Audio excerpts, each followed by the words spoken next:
Насаат KG тартуулайт. Устаз Абдишукур Ажы Нарматов.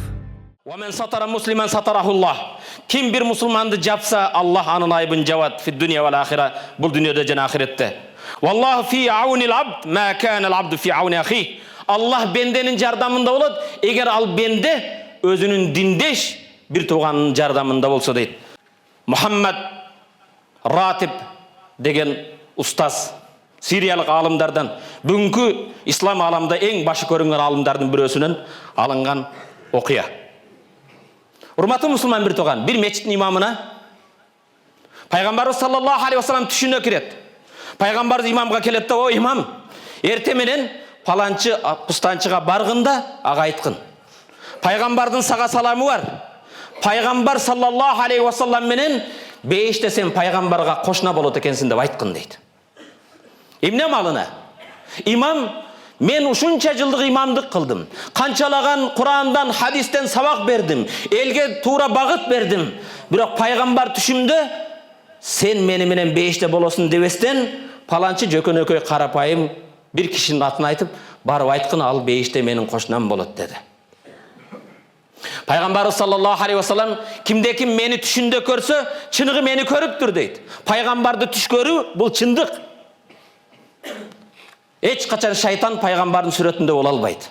Имам жанагы адамды табат дагы: "Сенин бир сыр Аллага жагымдуу, пайгамбар сүйгөн бир амал кылыпсың. Менин бир сага сүйүнчүм бар. Бирок мен сүйүнчүн айтуудан мурда сенен сурайын. Сен кандай Аллага жаккан амал кылдың? Пайгамбар сүйгөн, Алла сүйгөн бир амал кылыпсың. Мага айтчы" дейт. "Жок, мен сизге айта албайм имам" дейт. "Бул мени менен Кудайдын арасындагы сыр болсун. Сизге айтуудан баш тартам" дейт.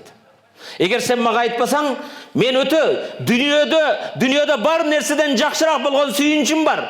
Ошону айтпай коем. Бирок ал аманат, мен айтамын. Мен айтуудан мурда мен да ошол амалды жасайын. Айтчы эмне кылдың" дейт. Жанагы жөнөкөй адам: "Имам" дейт, "экөөбүздүн арабызда сыр болсун, айтайын" дейт. "Айткын" дейт. Жанагы жигит: "Имам, мени билесиз" дейт. "Жакын деле үйлөндүм. Ислам динибиздин шариатта 6 айда төрөлгөн наристе болсо атадан болот. Аккалул хам ситтата шур, хамли ситтата шур, бойдо көтөрүп төрөшүн эң азы 6 ай. 6 айдан жогорусу ошо атадан болот. 6 айдан эртерээк төрөлсө, ал башкадан болуусу мүмкүн. Мен үйлөндүм" дейт. 3-4 ай өтпөстөн үйлөнгөн жарымдын курсагы өтө чоңоюп баратты. 5 ай болгон кезде толгоо баштады. Шерменделикке жакын болдум. Эмне кыларымды билген жокмун. Жар салып кайын журтка айтсамбы, же башкаларга шерменде кылсамбы, кыз тарбия кылбай эмне кылдың деп башкаларга айтсамбы. Андан кийин жаратканга жалбардым: "Аллахым, мен берген сыноого чыдаймын. Бирок Пайгамбар саллаллаху алейхи вассалам кайсы бир бенденин айыбын жашырса, кыяматта анын айыбын жашырам деген хадиске амал кылып, бул өзүмдүн арасында сыр болсун. Кайнатама, кайын журтка, башкаларга айтпай сыр кармадым." 5 айда аял төрөп койду. Эмне кылам? Наристеде эч бир күнөө жок. Төрөлгөн наристени эрте менен мечиттин астына көтөрүп барып коюп койдум. Эртеңки баамдат намаз окулду. Намаз окуп жаткан кезде мечиттин жанында наристенин ыйлаган үнү угулду. Намаз бүтпөстөн баары жамаат чурка барып баланы көрүштү. Эмне болду? Буну ким таштады? Кыйкырып баштады. Бул кимдин иши бул? Эмне кылды? Мындай ишке ким барды деген ар түрдүү ойлор, сөздөр башталды.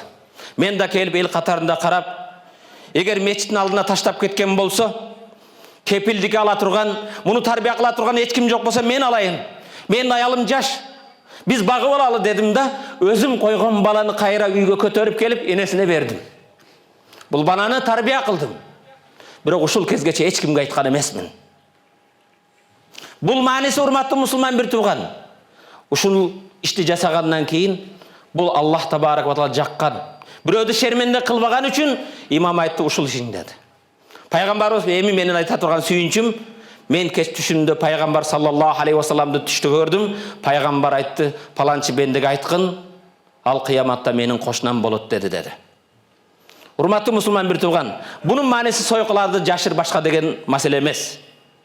Мусулманчылыктын негизги аламат белгилерден бирөөсү иманыңдын бекем жайгашкан белгиси.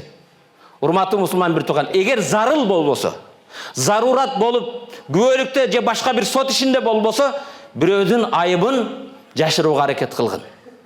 Бирөөдү шерменде кылууга, башкага аракеттенбегин.